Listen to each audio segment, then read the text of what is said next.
Okay, dear friends in Dhamma, we have come to the fourth Dhamma discussion.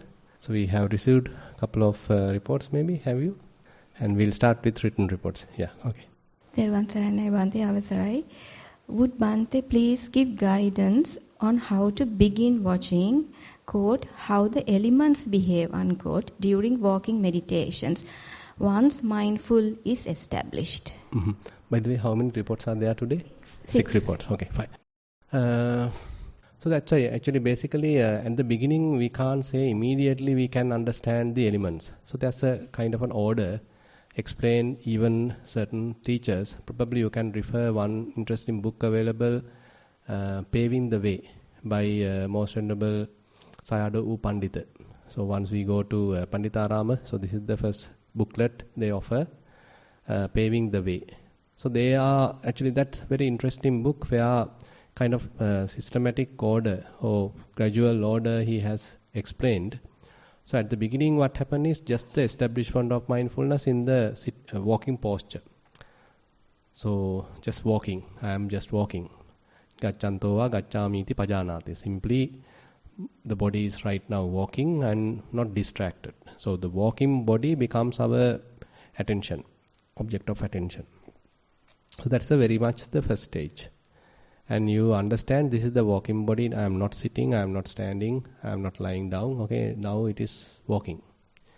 And then as you are further paying attention to the body, then you probably understand there are, movements are there. Some you go more detail into it. There are movements, there are vibrations. And particularly now you are trying to pay attention under the knees. So in walking we are trying to pay attention particularly to the under the knees. So when you pay attention to the under the knees, so what you feel mostly is about this movement. It's a kind of a rotation like thing, kind of a movement. And again when you recognize that, so you lose who you are. So I am here, I am at Mitrigala, I am at this place. So all that conventional things you typically lose. Additional things you lose, and only this movements becomes your prominent, area of attention. And now you start interpreting that, okay, this is very much like rowing a boat. This is very much like riding a bicycle. This is like a robot. So this simple experience, now you are trying to perceive from different angle. So now starts telling like this, okay, I am experiencing like, it's like a rowing a boat, it's like riding a bicycle, it's like a movement of a robot, something like that. That's another stage. And after that what happens, next only you will understand, okay, now these movements, these vibrations, this hardness, this softness, this heat, cold, now only you are arriving the element characteristics. That's what we call as the individual characteristics or private characteristics. Pachatta lakkana in Pali. So these individual characteristics pertaining to each and every element, now only you are particularly understanding, trying to recognize. So this is another stage. So at that level there is no me, no I, nothing is there. So you know exactly element characteristics are there, that's all. And next stage, as you are further continuing, so these element characteristics further evolve to Sankata Lakkana, typically translated as transcendental characteristics or something like that, conditioned characteristics. There are three Sankata Lakkanas, three characteristics of conditioned phenomena. Upado Panyayati, Vayo Panyayati, Titassa Anjatatam Panyayati. There is a beginning, there is an end, and in between constant change, continuous change is there. So this is the characteristics you are now at next level you start recognizing. And next level only you understand the universal characteristics, impermanent, suffering, non-self. These are called the universal characteristics. It comes after that. So Sayadaw Pandita emphasized you can't recognize universal characteristics before you recognize the Sankata Lakkana, this conditioned characteristics. You can't recognize Sankata Lakkana unless you know individual characteristics, private characteristics. So it's a kind of an order is there because so when we consider Sankata Lakkana, conditioned characteristics, that is always we are coming to the very basic fundamental characteristics of the elements. So elements should be know. So what are the fundamental characteristics of elements? So we discuss, say earth element has 6 characteristics typically. Water element has another 2 characteristics. Air element has 2 characteristics. Then what else? Tejo, the heat element has 2 characteristics. So these characteristics are something kind of a say theory you should first know, and then while going to in walking you also experience. These are not outside, these are available outside, but now you are experiencing inside, internally. So likewise, so this is a kind of a method, kind of an order is there. So therefore, so don't immediately see, I mean, these things are immediately even visible, but this is a kind of a order that we can understand for the, say, for sake of explanation we can say. And this is how you may get into the elements characteristics in walking. Sitting meditation. Watched the inflow and outflow of breath, mind wandered, and non-related thoughts kept passing by. The simile of the cloud and sky came to mind, and one by one the congested thoughts faded away. Things were clear, quiet, and very peaceful. This process of clearing clouds of thoughts continued. Walking meditation. Sensations on the foot arise and pass so quickly. Observe that when the foot rises, the entire body moves upwards, and when it is placed, felt the vibrations across the leg and stomach areas. Other experiences. Was watchful as my thoughts throughout the day. Caught myself ruminating and creating a big story in my mind a few times. I also thought I was quite free from vyapada vitakka. However, to my shame, I realized thoughts of irritation, correcting others, etc. were very much active in my mind. Was relieved that I realized these thoughts were present. Good. So accepting that, knowing that, noticing that the presence, that's the important thing. Rather than thinking, okay, I am a saint. Okay, I understand, okay, there are irritations, there are sort of thoughts of ill will, anger. So this is present. But now you are looking at them objectively. They are not yours, they are not mine, they are thoughts. So that is the stage that we have to emphasize in the Chittanupassana. Either wholesome or either unwholesome, they are merely thoughts. They are conditioned phenomena. They are subjected to come and go, appear and disappear. So then you are maintaining kind of a distance, and then they lose their strength, basically, because we are the ones strengthening them. We are the ones, claiming them as me, myself, my whatever. But now we simply know them as they are merely thoughts. That's it. So you are driving a vehicle and you can recognize various passing by vehicles. And certain passengers are there on the road, pedestrians are there. So they are pedestrians, they are passing vehicles. Like that. So while we are living, various thoughts are coming, and they are thoughts. They are not my thoughts. So that's a kind of an attitude that we need to develop. So what happens is that whenever we experience thoughts, we believe that they belong to me. They represent me. There may be a kind of a character that we can recognize through our thoughts. Say, for example, currently, if there are many sensuality-related thoughts, lustful thoughts are available, currently my mind has become lustful. If there are many thoughts of ill will are available, so then that means the mind has colored, conditioned into the ill will. That we can understand. But anyway, these things change. So we can't say, therefore, these thoughts belong to me, because I have the capacity to change them. Just recognizing them, simply allow them to pass away, and then slowly we are navigating through. Thero Saranai Bhante, is it okay to start observing the outside elements like rain, wind and the noise it creates when we sit down for meditation with eyes closed? Rain? So rain is there every time nowadays. So you can notice it, but no need to name it, because still we are in the very conventional level. That's what I think, I can't remember whether we mentioned that. Now say, for example, you are simply recognizing in-breath is impermanent, out-breath is impermanent, this fan is impermanent, this clock impermanent. True, they are also impermanent, but we can't say it is exactly the type of vipassana that we are aiming at. So we have to go a little more deeply. Concepts are there, but we need to go beyond the concepts. Now, just now we discussed about the element characteristics. Element characteristics we can't say as concepts, because you don't need concepts to recognize them. You can directly feel them. You can directly touch, directly experience them. And in order to explain it, you might need the words, you might need the concepts, but you can directly feel it. Hardness, you can feel it. Hotness, heat, you can feel. The heaviness, you can feel. Direct touch is there. So that's why we need to come to that direct touch. Then we can say, okay, we don't need concepts now. We can simply recognize this hardness, softness, and etc.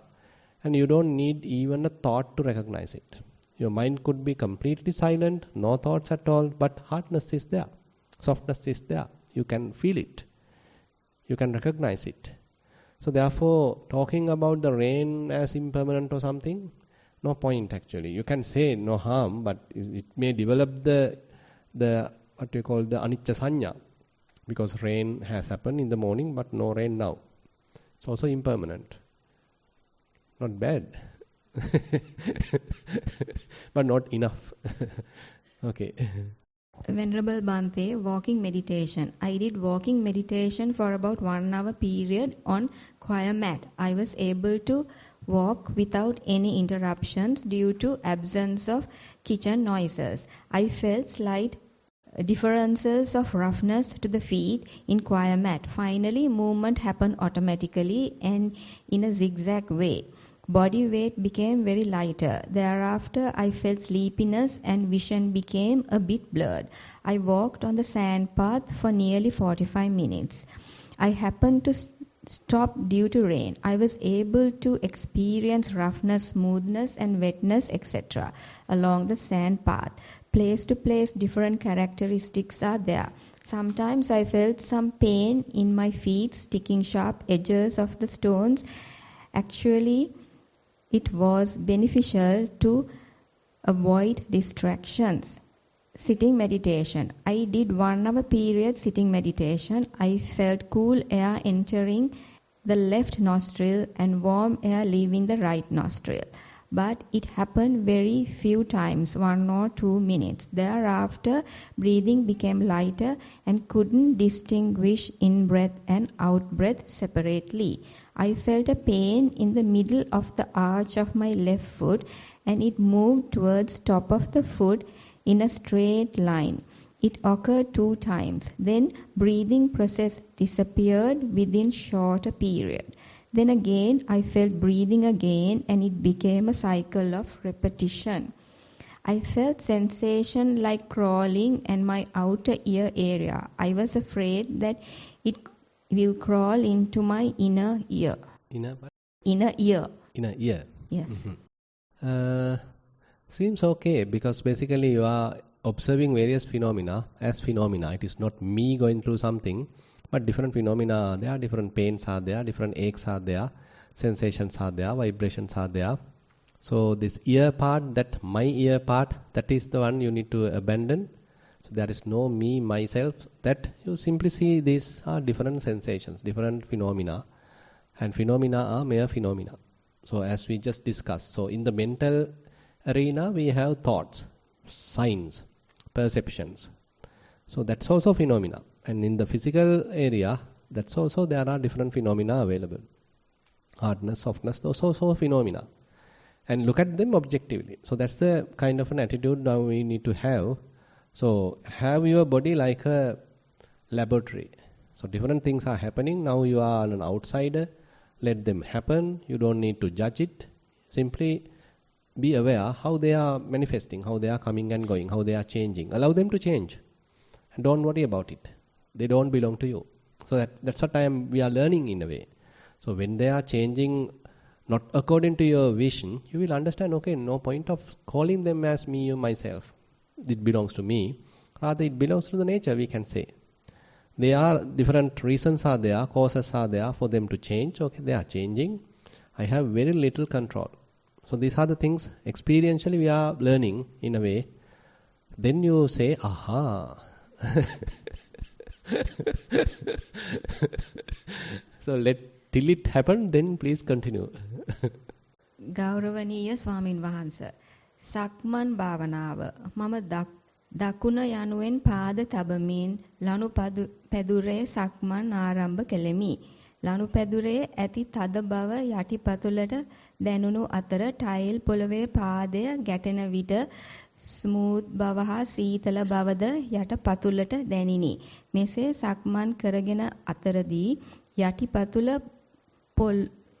පොළොව තලයේ ගැටෙන අයුරු නිරීක්ෂණය කිරීමේදී මුලදී පාදයේ මුළු කොටසම තදවීම දැනුණු නමුත් එය චලනය වීමේදී තව කුඩා දැනීම් වලට කැඩෙනු බැවින් දැනිනි. එය මුල් යටිපතුලෙන් ආරම්භව මාපට ඇඟිලි ප්‍රදේශයෙන් අවසන් වේ. තවද වම් පාදයේ සුලගිල්ලේ සිට වලලු කර දක්වා ප්‍රදේශයට වඩා දකුණු පාදයේ එම ප්‍රදේශ වැඩි පුර ගැටෙන බව දුටිමි.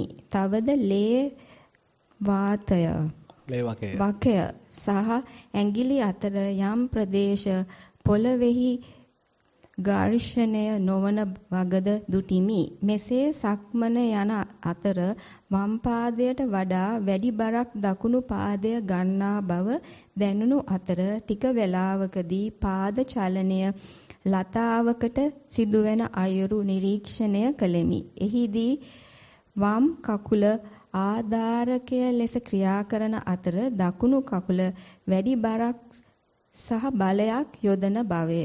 ගරු ස්වාමින් වහන්සේ සක්මන් භාවනාව වැඩි දියුණු කර ගැනීම සඳහා ඔබ වහන්සේගේ අවවාද හා අනුශාසනා කළ තියෙන හොඳයි. ඕම දිගටම කරගෙන යන්න. ඒ කියන්නේ මුකුත් අපි කරන දෙයක් නැහැ අතර. මම ලුකොට කියන්න දෙයක් නැහැ. යන විදිය හොඳටම හොඳයි. ඕකම තමයි වෙනස් වෙන්නේ. ඒකයි අර දැන් මුලින්ම මතක් කරේ ඒ පඬිතු ස්වාමීන් වහන්සේ කියන කතාවේ අපි කරන දෙයක් නැහැ මෙතන. අපිට තියෙන්නේ මේකට සහභාගී, කියන්නේ මේක නිරීක්ෂණය කරගෙන දිගට පුහුණු වෙන්න තියෙන්නේ. ඒතර මේවා ධර්මතා වශයෙන් ඒ යුගවලදී වෙනස් වෙනවා. අපි වෙනස් කරනව නෙමෙයි ඒක ඇත්තටම. අපිට තියෙන්නේ නිකන් ඒක දැක ගන්නයි තියෙන්නේ. ඒතකොට මුලදී අපි නිකන් හිතන්න මම මෙතන ඉන්නවා, මම සක්මන් කරනවා, මම ඉන්නේ මිත්‍රි කියලා හැඟීමකින් අපි වැඩේට බැස්සේ. පස්සේ තේරෙනවා එහෙම එකක් නෑ, මේ කයක් එහෙට මෙහෙට යනවා. නිකන් චලනයක් සිද්ධ වෙනවා. චලනයක් සිද්ධ වෙන කයක් ගැන හැඟීමක් පහළ වෙනවා. ඒතර මේ කය ගැන ඊළඟට අපි නිකන් අර්ථකථන දෙනවා. මේක නිකන් රූකඩයක් ඇවිදිනවා වගේ. දැන් පිටමින්හියක් ඇවිදිනවා දිහා බම් බලන් ඉන්නවා වගේ. දැන් පොඩ්ඩක් අර අපේ සමබරතාවය ඇති වෙලා.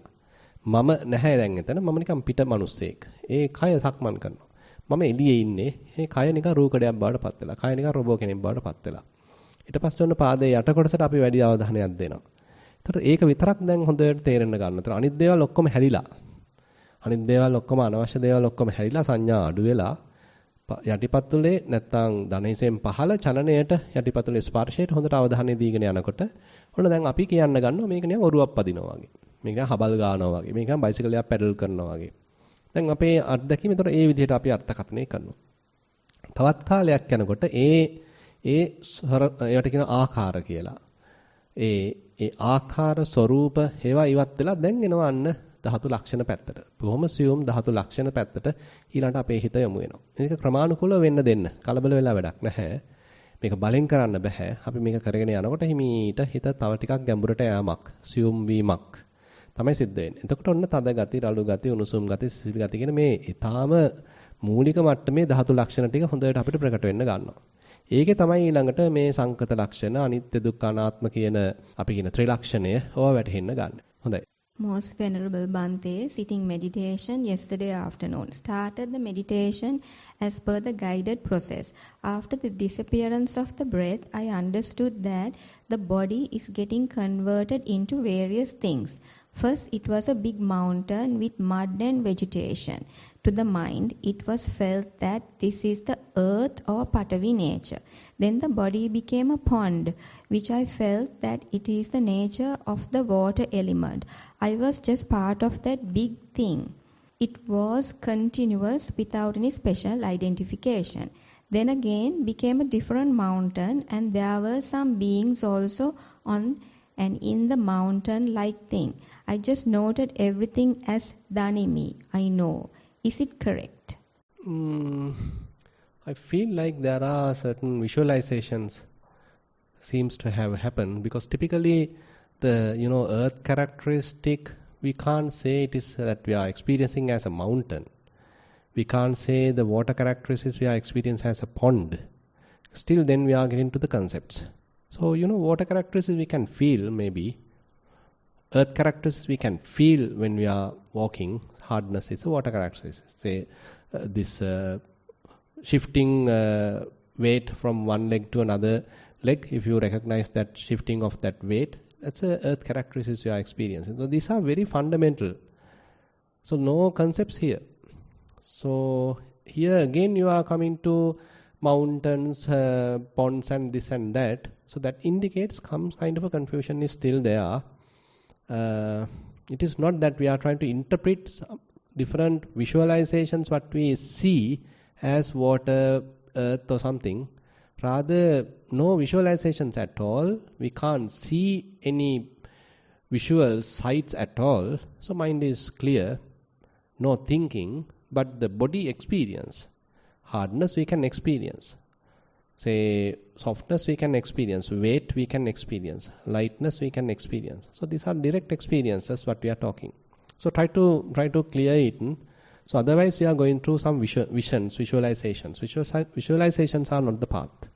Sitting meditation yesterday night followed the same process. In addition to bodies getting converted to various things in the natural environment, I observed creatures like worms, etc., which was very, very disgusting. With all these experiences, I just observed as a third person. Same report, Same right? person. Right. Anyway, there wasn't a person, as the body was part of the natural environment. Sometimes I felt like I was trapped inside something and difficult to come out. Today morning sitting meditation followed the same process. After disappearance of the breath, there was a sensation and difference in the left eye and that side. I observed it and that whole side disappeared. Then I observed the other side. After some time that also got disappeared. Then there was a sensation in my legs and observed. Legs became something like steel brooms. Then the balance part of the body also, most areas were not there. There was some identification in a few places. Then the Dhamma Manasikara got activated. I felt actually this body is not there. Whenever there is establishment of consciousness, identification happens. That's it. When I do continuous meditation for number of days, these dramatic things are happening. Initially, I got afraid. I thought I was going to die. I also understood the fact that how we are afraid to let go I. But now I know all these are outcome of meditation process and hence there is no fear. Are all these experiences milestones of progression or am I doing something wrong? Most Venerable Bhante. Right. Let things happen but don't give your interpretations. Probably things are changing, say vibrations are happening, but you are giving it a name. Okay, they are worms. They are not worms, they are vibrations. So probably, don't know, you need to see, are you seeing really worms or they are like changes are there, vibrations are there, tingling sensations are there. So don't give it a name. Don't take worms there. Just experience it. So this is a mere experience. Like that, when hardness is there, you don't need to put a name to it, but hardness is hardness. So there's a little confusion that you need to check with yourself. May I know who has written it? If you like, you can clarify things. If you are clear, then no problem, you can continue. But little confusion is still there. You need to be careful about that. So don't allow the mind to talk stories, but keep it quiet. But give prominence to the direct touch, prominence to the direct experience. Yeah. Dear Bhante, this is with regard to the Dhamma sermon we have yesterday. As per the knowledge that I gained from texts, craving leads to clinging and further link with... Sorry, can you repeat? Claiming what? As per the knowledge that I gain from text, Right. craving leads to clinging and further... Claiming? Clinging. Yeah, clinging, okay. What's the very first word? Craving. Craving. Uh-huh. Craving leads to clinging and further link with jati bhava, etc. Will this area be covered in next Dhamma sermons? Actually, what we are discussing also into the Patissamuppada, and we can start from the end or from the beginning, whatever. Actually, we discussed yesterday more into the Vijnana and Namarupa, consciousness and name and form. It leads to some kind of a sense impingement, salayatana, and then the passa, the contact. It causes feelings. Feeling causes craving. Vedana pacca tanha. Then craving causes, and it leads to grasping, upadana.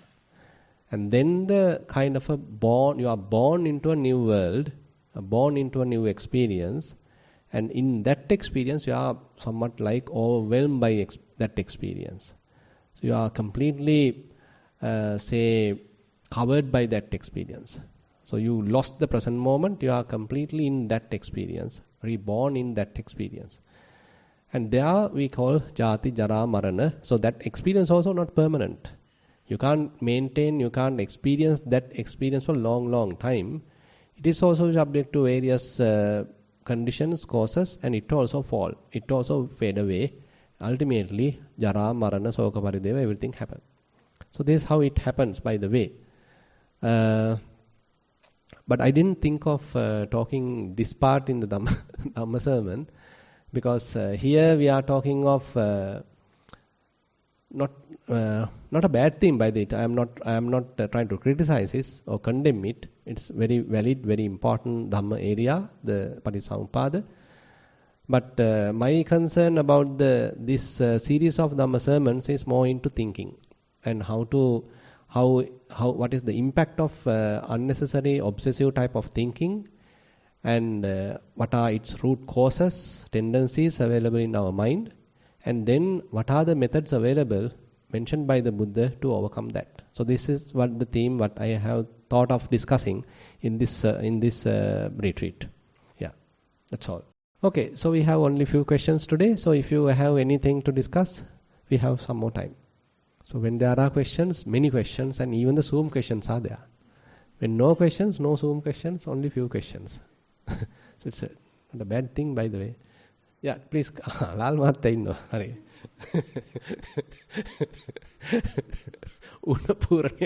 Since this is Bhante question time, that actually I'm the one who asked that question.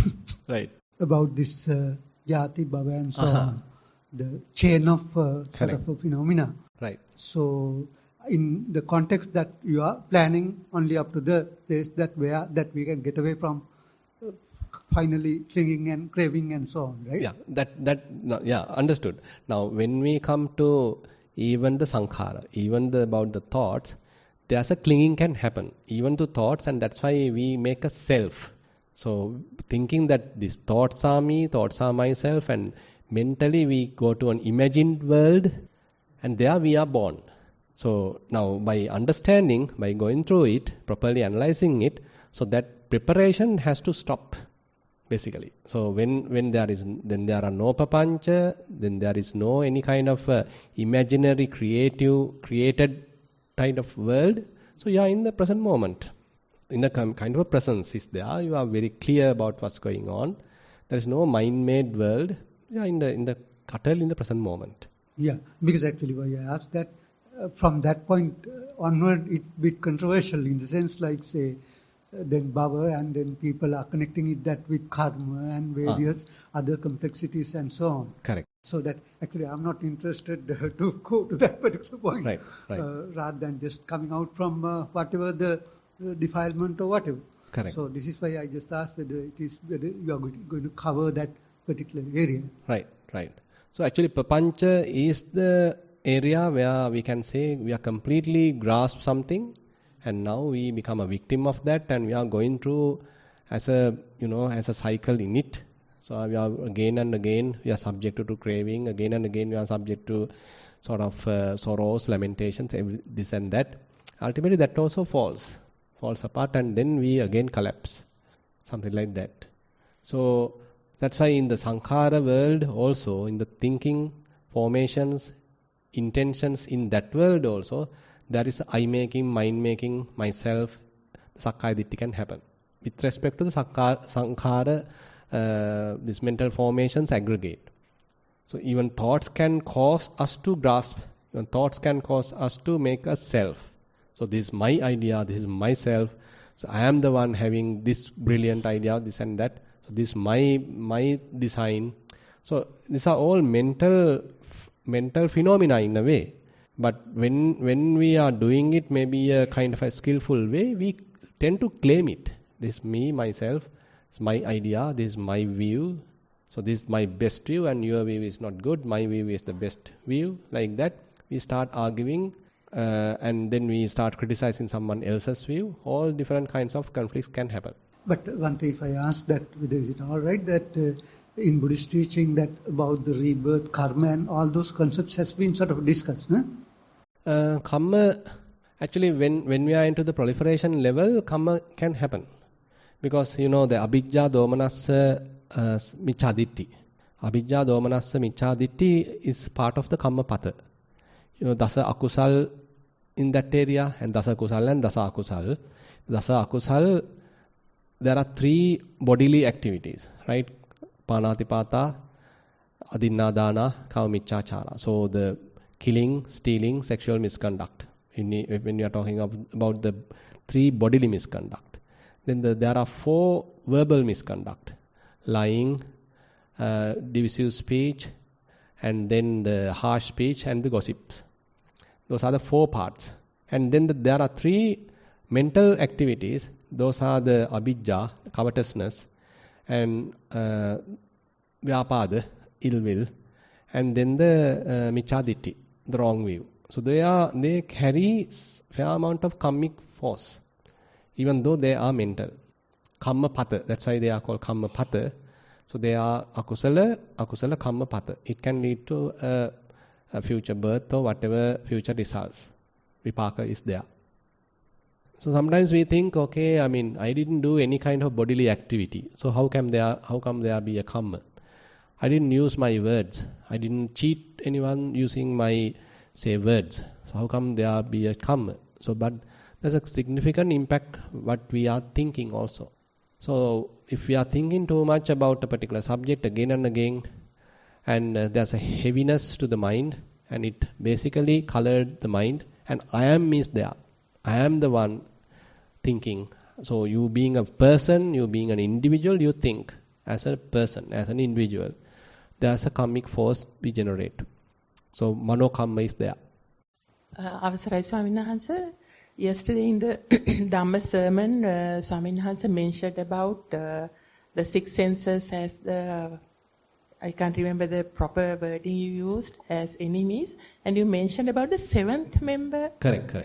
Can you please explain a bit? Yeah, 7th member, now 6, now if we can remember the simile, so Buddha say, okay, there are 6 people coming from different directions, and they are using flails, but some kind of a tool to smash, to struck the that barley, sheaf of barley. So as a result of that, they become completely scattered, completely smashed, completely powdered, almost like. Then he additionally says there's another 7th person come and stuck to the same place, and further it become powdered. And then he start giving the analogy where through the eye we can see, and as a result of that sight, that seeing, there may be agreeable thoughts, disagreeable thoughts, then the thinking can happen. So that is how you being kind of tormented by thoughts, but cause came through the eye. Similarly, the ear, nose, tongue, body, mind. 6 senses are covered. Now, additionally, what is the 7th part? He say, okay, these people now tend to think about their future life. Planning about the future life, thinking about the future life, what's going to happen me into the future life. Further thinking. I mean, other than this typical sense relations, sensual interaction happen between the current moment with the current environment, we can imagine things. So that is another way of thinking, and he says that is the seventh person coming and smashing the sheaf of barley. So basically showing us the impact of thinking in a way. So sometimes, I mean, we think, okay, by thinking we can solve problems. So this is how that's why we are thinking now. Why don't you think about it? That's why we are telling, we are advising. But Buddha seems to go on a different track, isn't it? So now, say in meditation, so we come to a level, okay, no thinking, but experience is there. And it is not our aim to have a mind which thinks only the wholesome things, wholesome thoughts. Is it our aim? Now say there are wholesome thoughts and there are unwholesome thoughts. And are we aiming at thinking only wholesome thoughts, abandoning all the unwholesome thoughts, and so that we'll have best type of thoughts occupied in my mind, so I am enlightened? Is it the way that Buddha teaches? No. So at the beginning it may be necessary, true. This is also a kind of a replacement technique. Actually we can discuss this today. So where Buddha say, okay, there's a kind of a comparatively advantage in thinking positively, thinking in the more wholesome manner. So that's why he say, okay, you abandon the unwholesome thoughts. Now you try to occupy the wholesome thoughts. That is also recognized. Kusala, you understand. That's also samadhi. And then you abandon the unwholesome and you purposely think the wholesome. And later, once it comes to satipatthana, you see both are conditioned phenomena. Wholesome thoughts are also conditioned, unwholesome thoughts are also conditioned. So you can't depend on them. You can't expect satisfaction from this conditioned phenomena because all are impermanent. So that is where we are talking in the Chittanupassana. Samudaya Dhammanupasseva Chittasming Viharati. Samudaya Dhammanupasseva Vaidhammanupasseva Chittasming Viharati. And it includes wholesome thoughts as well as unwholesome thoughts. So at that time, sadosan chittanti pajanati, vitadosan chittanti pajanati. That's all, pajanati only. We are not developing it. We are not developing metta, we are not developing loving kindness, and we are not developing anger either. Because that is also conditioned, this is also conditioned, and we see the conditioned nature. And once we see the conditioned nature, all are dropped. So mind becomes free from thinking. So that's a very clearly we need to understand. So sometimes that's why, I mean, when we are used to Buddhanusati, when we are used to metta meditation, we think, okay, every time I have to occupy myself with that. That has a meaning at the beginning.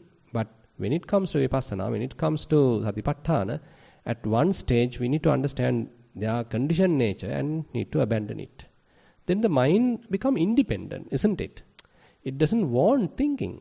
It is completely uplifted to another level. No thinking is there, but awareness is there. Some understanding is there. Wisdom is there. That wise mind is not a thinking mind. It's a kind of a knowing mind. This is a thought, this is a mere phenomena. It simply come, it simply go. I don't need to worry about it. I don't need to claim it as mine. I can't depend on that also. If I am trying to hold it, then I am going to suffer. So let it go. It's a conditioned phenomena. So that's why we can say now there's a kind of preference for unconditioned.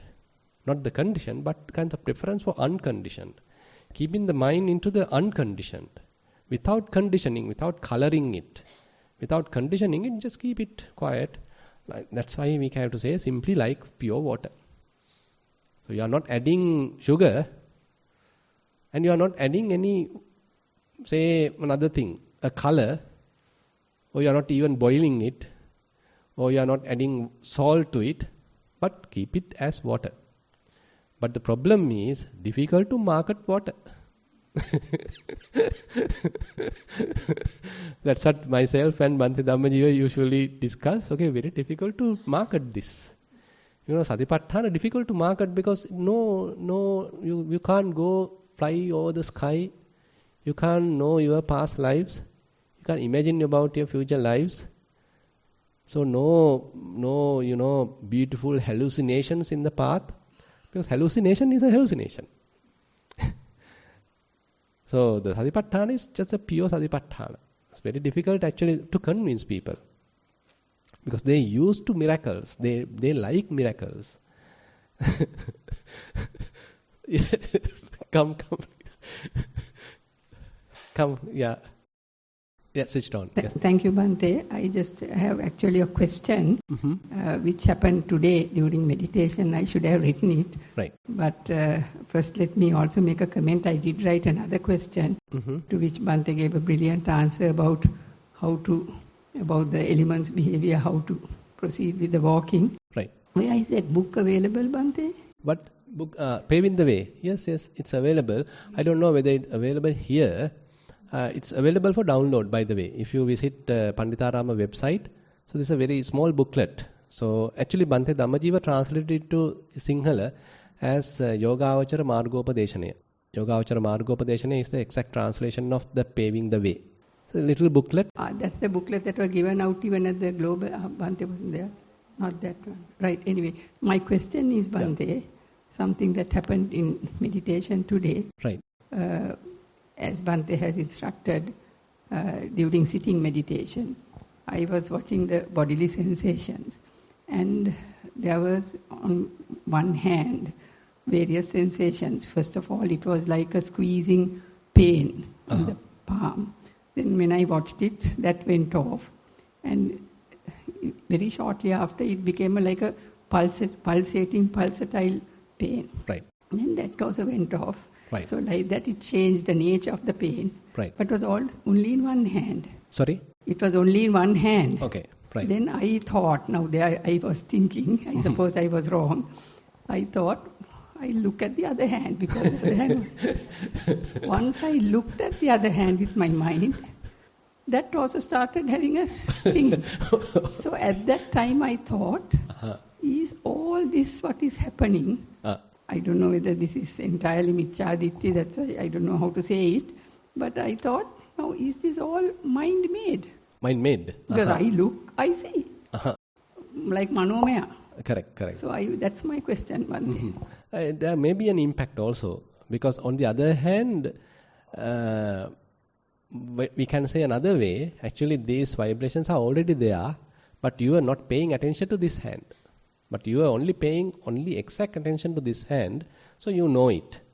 But this is also vibrating, but you are not aware of it, because your entire attention was into this hand. Now once you pay attention to this hand, it is also available here. It is not a miracle, but it is there. But I was not paying attention.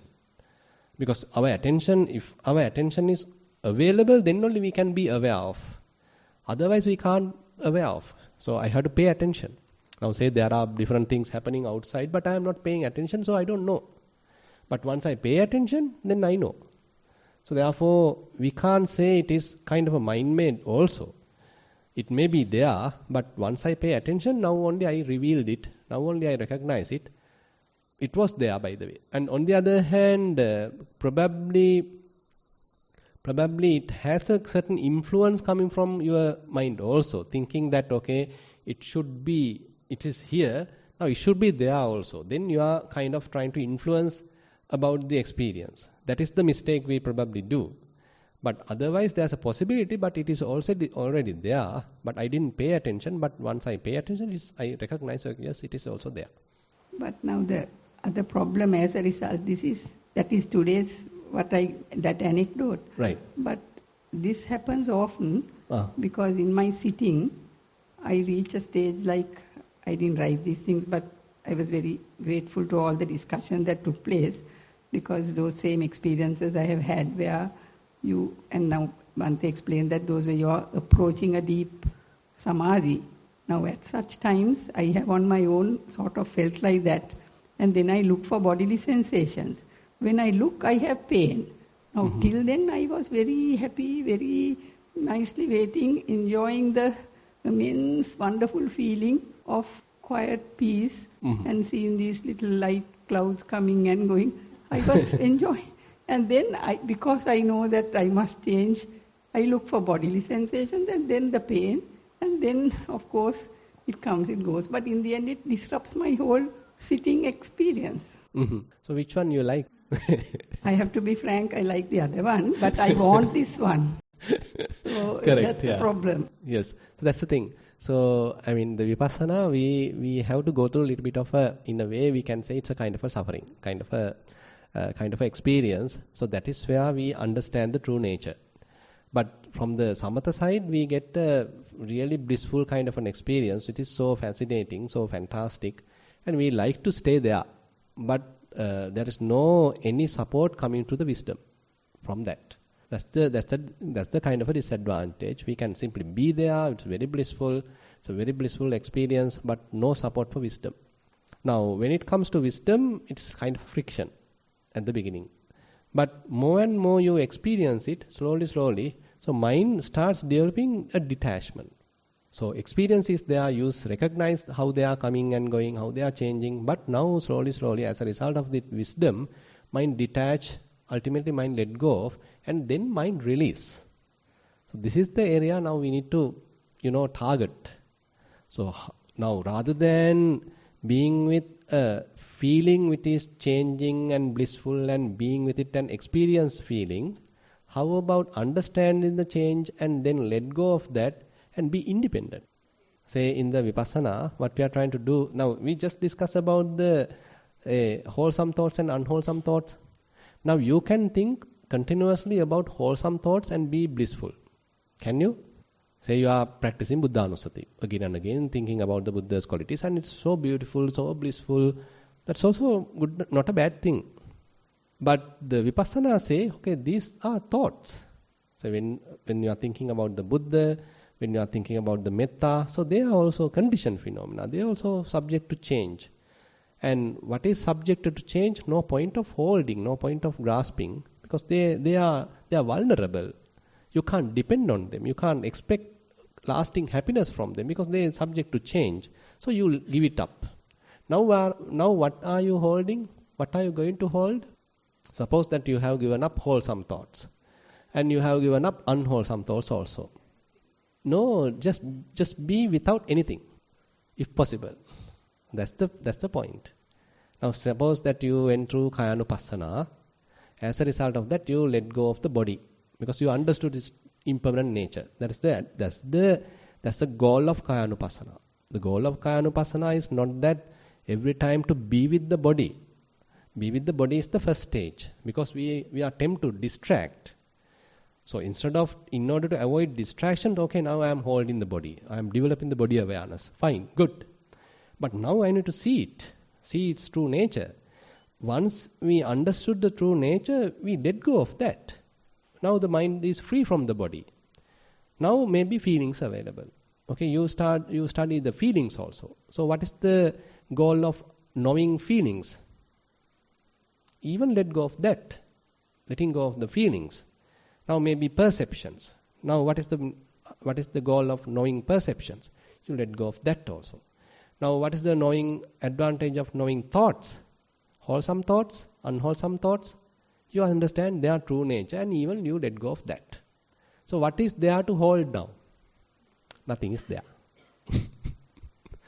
So that's how we gradually, we have to understand different, each and every aggregate, knowing their true nature, ultimately understanding, okay, no point of attaching to any of these.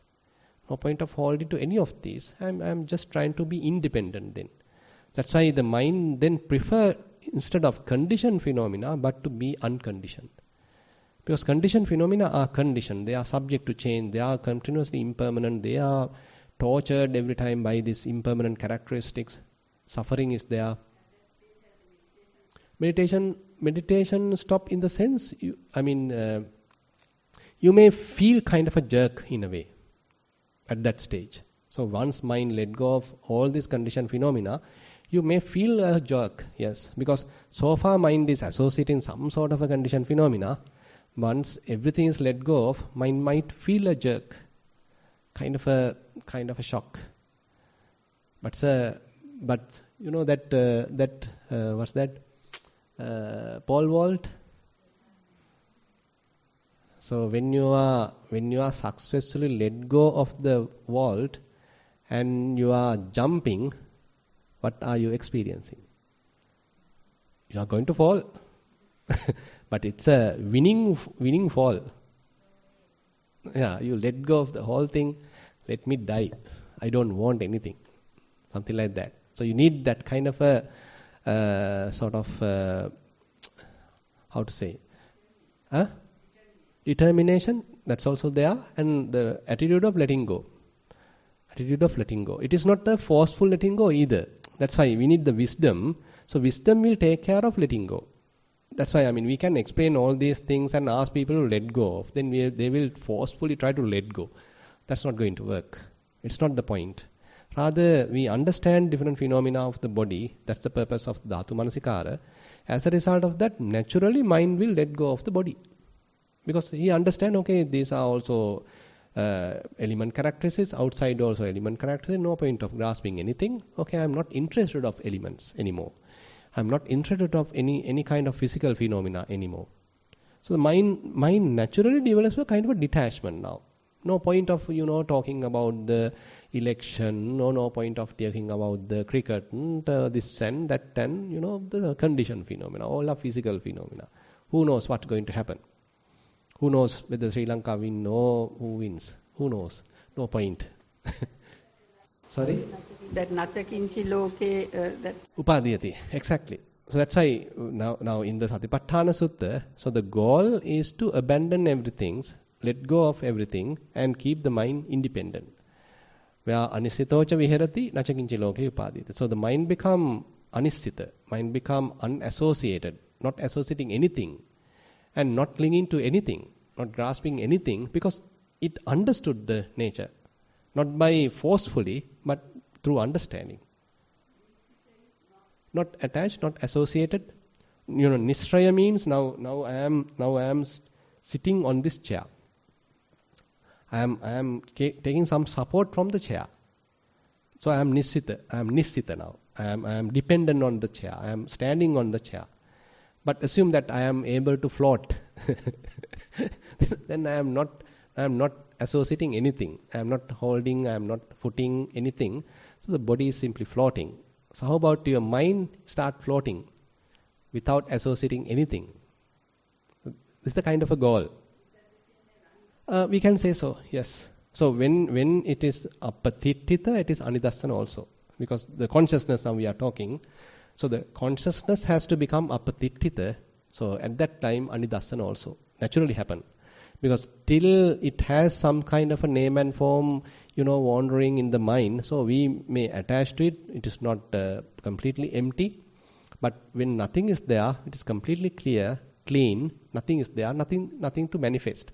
So unmanifested. So that is why the anidassana. Nothing is there. So that's why Buddha give a very beautiful simile. He's asking, is it possible to draw a picture, an artwork in the sky? Can't, no?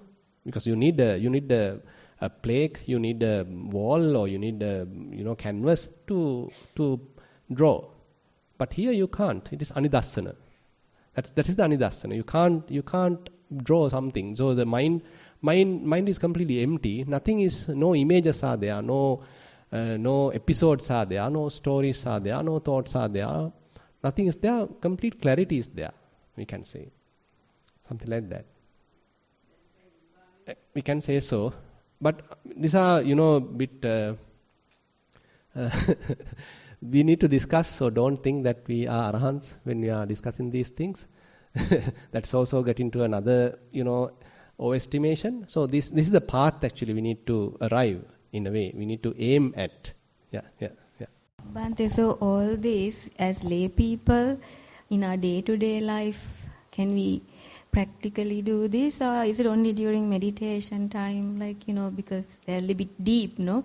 So when you go back home, we'll be, you have to get back into lay chores, and also how do we have to use this now as practically as well? Good. Okay, I'll give a story. So how more time is there? So very, very beautiful story. Do you like it? So, during the Buddha's time, there was one lady, and she's called Nanda Mata. Probably you have heard, I have already mentioned this. And her only child is called Nanda. And that's why she's called Nanda Mata. And she's maybe very far away from the Buddha's area, but somehow he learned the Buddha's teaching, and she was so happy about the Buddha's teaching, and she was practicing Buddha's teaching. And she even remembered whole Parayana Vagga. Parayana Vagga is a very pristine kind of Buddha's teaching available in the Sutta Nipata. Parayana Vagga, very deep teachings. And she can even remember the whole thing. And at night she was reciting it really beautifully. And it was listened by one Deva, one king Deva. He's called Vaisravana. Yeah, we discussed about that war between Devas and the Asuras. So in the Chatum Maharajika Deva realm, so this Vaisravana is one king. So he heard it. And he approached her, and he actually praised her, telling that you sang it very beautifully, you recited very beautifully, and I appreciate it. So Deva is now talking to her. And she is not a special woman in the sense, she's a normal woman, right? And then as a gift, what he has mentioned is that, this to this Velukantiki area, tomorrow, Venerable Sariputta, Venerable Moggallana, and all these great arahants are coming. Nobody knows about it. So if you prepare some, dana, you can definitely give dana to them. Nobody knows it. Then she was really happy, and, because this is good news, she was so faithful. And then she prepared the dana. Next day she got the news and sent a messenger, okay, ask Venerable Sariputta and others to visit my place. So they all arrived. And Venerable Sariputta and all the arahants arrived, and she offered the dana. And then after the dana, now Venerable Sariputta asked a question. How do you know that we were arriving to this city? And then she is explaining, I get to know from Vaisravana. Really? So this Venerable Sariputta is asking, really? So this Vaisravana is the king, one of the great king of the Devas. Even you are talking to such a divine person. So that's not a simple thing. Not everybody can do it. So you are you have a kind of a, sublime brother. You have a really noble brother like. And then she is telling, Bhante, it is not the only miracle I have. I have some more. So what else then? When Sariputta is curious about it, and she's explaining. Now Bhante, I had only one son. That was Nanda. And Nanda was captured by the soldiers. When he was captured by the soldiers, I didn't cry. I was not shocked. And then he was taken to the custody, and king has ordered to torture him, and he went through some torturing. I was not shocked. And he was then killed. I was not shocked. Now you can see these are some, dramatic scenes, dramatic activities. Now this woman has gone through. And she has mentioned, I have gone through this kind of a really dramatic situation, but I was so silent. I can bear it without any grudge, without any hate. I was completely with a silent mind. Silent in the sense of kind of a even mind. And then she further explains, after some time my husband passed away. Actually, before that I will come to another thing that she is mentioning. I was married at my early stages. And during my marriage, I didn't have a wrong thought to any other man except my husband. So this is a kind of a thing that, so I didn't have such a, not even a thought. That means I never have slept with another person. So this is a kind of a miracle I am sharing with you. Then that's also Venerable Sariputta appreciated. And then she further mentioned, now this husband passed away. And unfortunately, he was born into a kind of a lower realm, like a, yakka, as a devil kind of a thing. Now, time to time, still he has some attachment to me. So he appears in front of me with this, this yakka type of a devil. What's that? Devil or devil, right?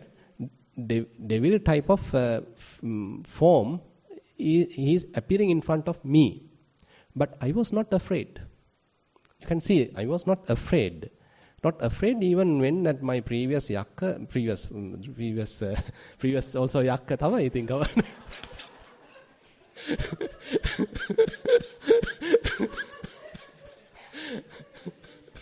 Okay, now this present yakka, the previous husband, now appear in front of me, and I also not afraid. So it's another miracle I am sharing with you.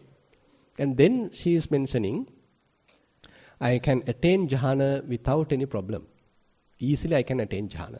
Anytime I can attain jhana. That's another miracle I am sharing with you. And further, I have listened to the Dhamma, I have practiced the Dhamma. I can't see any kind of a lower fetter in myself.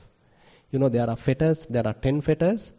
Among these 10 fetters, there are 5 lower fetters. Oram Bhagya Sangyojana. So none of these lower fetters I can see in my mind.